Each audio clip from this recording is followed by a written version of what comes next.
একবার বের করে দেখেন, আমরা যদি আর খারাপ কাজ করি, আমরা জালেম, আমরা আর খারাপ কাজ করব না। এই কথা বলার পর আল্লাহ যেই জবাবটা দিবেন, আল্লাহ বলবেন ইখসাউ ফিহা ওয়ালা তুকাল্লিমুন। আল্লাহ বলবে লাঞ্ছিত অবস্থায় জাহান্নামে থাক, কোনো কথা বলবি না।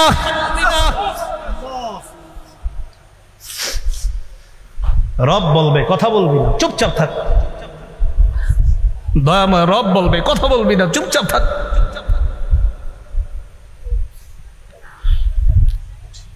আমি তোমাদেরকে কি সতর্ক করি নাই? আপনারা জানেন যে ফেরেশতারা এটা বলছেন আল্লাহ যখন বলবে লাঞ্ছিত অবস্থায় চুপচাপ, কোনো কথা বলবি না। বহুত পেরেশানির মধ্যে পড়ে যায় আয়াত যখন পড়ি। রব যখন বলবে কোনো কথা নাই, কি অবস্থা হবে?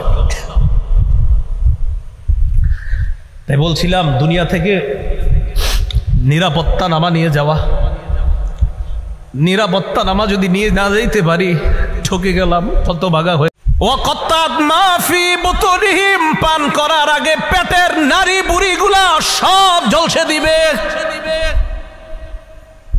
পানি পান করার আগে গরমেই তাদের এই অবস্থা হবে, পেটের নারী বুড়িগুলা ঝলসে দিবে। ফায়াকুলুনা, এক পর্যায়ে একে অপরকে বলবে উদউ খাজানাতা জাহান্নাম, জাহান্নামের প্রহরীদেরকে ডাক দাও, জাহান্নামের রক্ষীদেরকে ডাক দাও। জাহান্নামের রক্ষী ফেরেশতারা বলবে বলো কি বলবা? বলবে আর সহ্য করতে পারি না। রক্ষীরা বলবে আলাম তাকু তাতিকুম রুসুলুকুম বিল বাইয়িনাত, রসুলরা কি তোমাদের কাছে দাওয়াত নিয়ে আসে নাই? তারা বলবে বালা এসেছে, তো গ্রহণ কেন করো নাই? এবার তারা বলবে প্রহরীদেরকে ডাক দিয়ে লাভ নাই, উদউ মালিকা, জাহান্নামের দারোগা মালিককে ডাক দাও।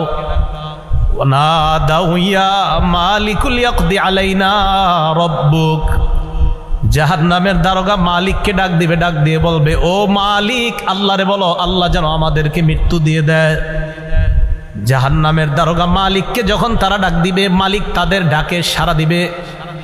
ইমাম আমাশ বলেন নুব্বিতু আন্না বাইনা দুআইহিম ওয়া বাইনা ইজাবাতি মালিকিন ইয়াহুম আলফাআম, কয় মালিক তাদের ডাকে সাড়া দিবে 1000 বছর পর। ডাক দিবে মালিক 1000 বছর পর। জাহান্নামের দারোগা মালিক বলবে বলো কি বলবা?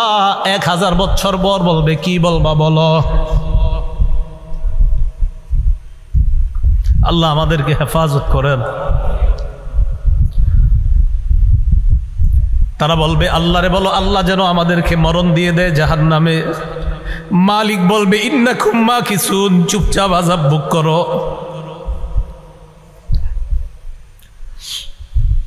এবার তারা বলবে জাহান্নামীর প্রহরীদেরকে ডাক দিয়ে লাভ হয় নাই, মালিককেও ডাক দিয়ে লাভ হয় নাই। উদউ রাব্বাকুম ইখাফিফ আন্না ইয়াওমান মিনাল আযাব, রবকে ডাক দাও, রব আমাদের আযাব হালকা করে দিবে। কেন না রবের চাইতে দয়ালু আর কেউ না। এবার তারা ডাক দিবে আল্লাহকে।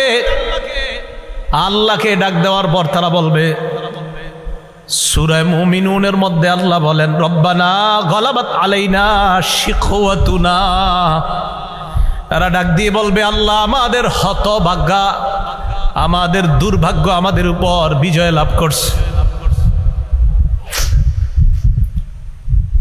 দুর্ভাগ্যদের অন্তর্ভুক্ত হওয়া যাবে না।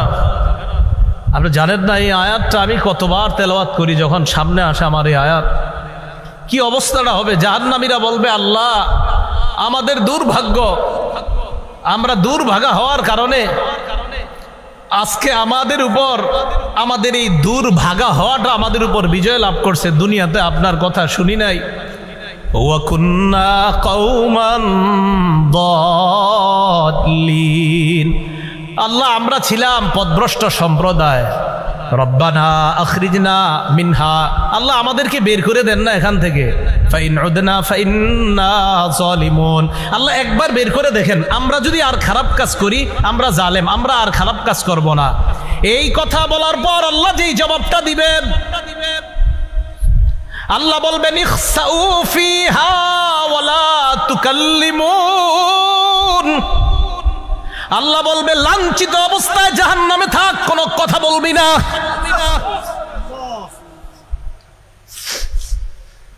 রব বলবে কথা বলবি না, চুপচাপ থাক। দয়াময় রব বলবে কথা বলবি না, চুপচাপ থাক।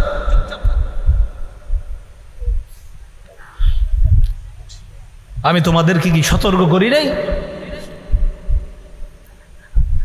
আপনারা জানেন যে ফেরেশতারা এটা বলছেন আল্লাহ যখন বলবে লাঞ্ছিত অবস্থায় চুপচাপ কোনো কথা বলবি না। বহুত পেরেশানির মধ্যে পড়ে যায় আয়াত যখন পড়ি। রব যখন বলবে কোনো কথা নাই, কি অবস্থা হবে? তাই বলছিলাম দুনিয়া থেকে নিরাপত্তা নামা নিয়ে যাওয়া, নিরাপত্তা নামা যদি নিয়ে না যাইতে পারি ঠকে গেলাম, হতভাগা হয়ে গেলাম। আল্লাহ সকলকে সৌভাগ্যবানদের কাতারে শামিল হওয়ার তৌফিক দান করেন। আল্লাহর কোরআনের এই আয়াত স্মরণ করলাম, আমিলাতুন নাসিবা। কিছু মানুষ দুনিয়ায় শুধু কষ্ট করবে, এই কষ্টের কোনো ফলাফল পাবে না। কিয়ামতের ময়দানে আযাবের কারণে তারা ক্লান্ত। আহারে, অন্য ধর্মের একজন আলেম কত কষ্ট করতেছে, এই মানুষটা জানে কোনটা সত্য আর কোনটা মিথ্যা, এরপরেও ইসলাম গ্রহণ করে নাই। তার এই যে কষ্ট, এই কষ্টের কোনো মূল্য হবে না। এই জন্য লোকটাকে দেখা আমি ওমর কান্না করা শুরু করলাম। কানতেছে, কি অবস্থা হবে? লোকটা জানতেছে, এরপরেও মানতেছে না। তো হযরত ওমর আমিলাতুন নাসিবা এই আয়াত স্মরণ করা কানতেছে। আমরাও দুনিয়াতে দেখেন অনেক মানুষ কত কষ্ট কইরা গুনাহের কাজ করি, কষ্ট কইরা গুনাহের কাজ করি, কষ্ট কইরা গুনাহের কাজ করি। তো এই কষ্ট কইরা গুনাহের কাজ করি, কিয়ামতে ক্লান্ত হতে হবে, ক্লিষ্ট হতে হবে, ভয়ঙ্কর পরিস্থিতির মধ্যে পড়তে হবে। সেই পরিস্থিতির মধ্যে যেন পড়া না লাগে, দুনিয়াতে থাইকেই যেন নিরাপত্তা নামা নিয়ে কবরে যেতে পারি, এমন মুমিন হওয়ার তৌফিক দান করেন। নবীজির সাহাবী নুমান ইবনে বশির রাদিয়াল্লাহু তাআলা আনহু তিনি বর্ণনা করেন, রাসূলুল্লাহ সাল্লাল্লাহু আলাইহি সাল্লাম জুমার নামাজে প্রথম রাকাতে সূরা আ'লা সাব্বিহিসমা রাব্বিকাল আ'লা এই সূরাটা তেলাওয়াত করতেন, আর দ্বিতীয় রাকাতে হাল আতাকা হাদিসুল গাশিয়া এই সূরাটা তেলাওয়াত করতেন। আবু দাউদ শরীফের বর্ণনা, ও এই হাদিসের আরেকটি অংশ বাকি আছে। ওয়ারুব্বামা ইজতামাআল ঈদ ওয়াল জুমুআ ফায়াকরাউ বিহিমা ফীহিমা জামিআ। কখনো যদি এমন হতো যে ঈদের দিনটা হইছে শুক্রবারে, তো শুক্রবারে যদি ঈদের দিন হয়, বলেন তো শুক্রবার দিন জামাতে আমরা যদি ঈদের দিন হয় তো ঈদের নামাজ জামাতে কয় রাকাত পড়ি? এরপরে জুমার নামাজও কয় রাকাত?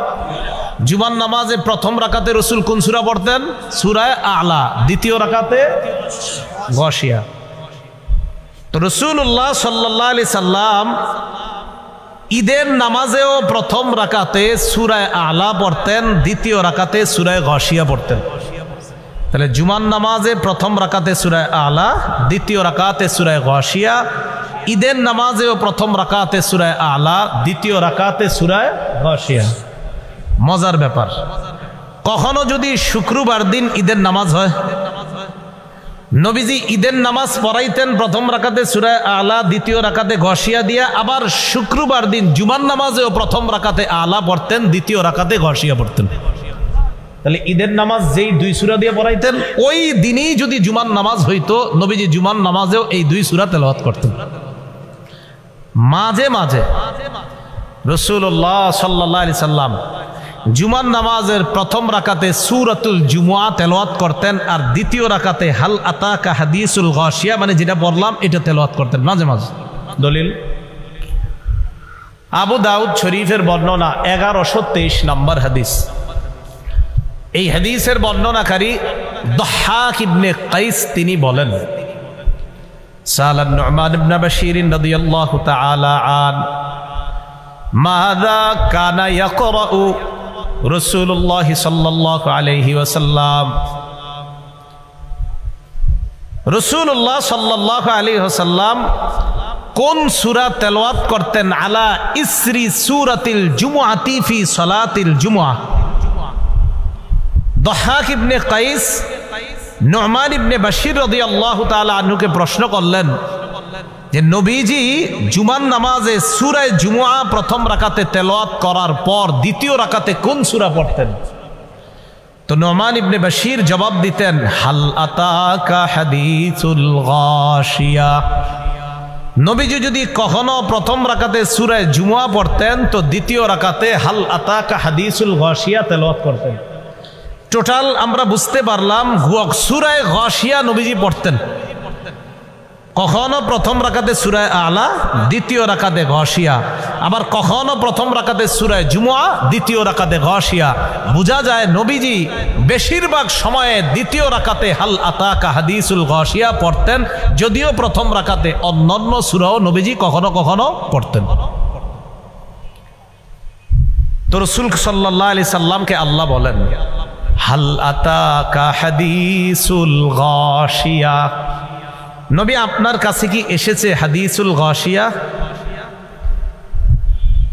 ওই দিনের সংবাদ, দেখেন ওই দিনের সংবাদ কি আপনার কাছে এসেছে যেই দিন সব কিছুকে আচ্ছন্ন করে ফেলবে, সব কিছুকে ঢেকে ফেলবে, যেই দিনের ভয়াবহতা সব কিছুকে ঢেকে ফেলবে, ওই দিনের সংবাদ কি আপনার কাছে আসছে? তো এই যে নবীজির আল্লাহ বলছে আপনার কাছে আসছে, প্রশ্ন, এই প্রশ্নটাকে আরবিতে বলা হয় ইস্তেফহামে তাকরিরি। এর মানে হলো নবী আপনার কাছে কি আসছে? আসছে মানে হ্যাঁ আসছে, আপনার কাছে তো সংবাদ আসছে কিয়ামত হবে, এইভাবে এইভাবে হবে, এই সংবাদ তো আমি আল্লাহ আপনাকে জানায়া দিছি যে আসবে কিয়ামত। মাররা রাসূলুল্লাহ সাল্লাল্লাহু আলাইহি ওয়াসাল্লাম আলা ইমরাআতিন তাকরাউ হাল আতাকা হাদিসুল গাশিয়া।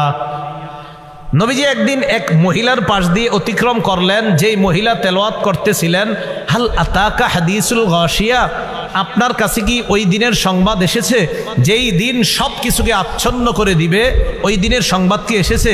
নবীজি সাল্লাল্লাহু আলাইহি সাল্লাম মহিলার তেলাওয়াত শুইনা ফাকামা ইয়াস্তামিউ, দাঁড়িয়ে কান পেতে মনোযোগ সহকারে মহিলার তেলাওয়াত শুনতে লাগলেন। সুম্মা ইয়াকুলু, এরপর নবী বলতে লাগলেন, নাম জাআনি, হ্যাঁ হ্যাঁ আমার কাছে ওই দিনের সংবাদ এসেছে। সুবহানাল্লাহ, মানে মহিলা পড়তেছে হাল আতাকা, আপনার কাছে কি এসেছে? তো নবীজি মহিলার তেলাওয়াত শুনে কয় হ্যাঁ আমার কাছে এসেছে। এখন আসেন গাশিয়া মানে কি? গাশিয়া হলো ইসমুম মিন আসমাই ইয়াউমিল কিয়ামা, কিয়ামতের দিনের অনেকগুলা নাম, এই নামের একটা নাম গাশিয়া। বুঝে থাকলে বলেন, কিয়ামত দিবসের নাম একটা না অনেকগুলা? এই অনেকগুলার মধ্যে গাশিয়াও একটা নাম। গাশিয়া ইয়াগশা অর্থ হলো যা ঢেকে ফেলবে, আচ্ছন্ন করে ফেলবে। যেমন সূরা ইব্রাহিমের 49-50 নম্বর আয়াতে আল্লাহ বলেন, ওয়াতারাল মুজরিমিনা ইয়াওমাইযিম মুকাররানিনা ফিল আসফাদ,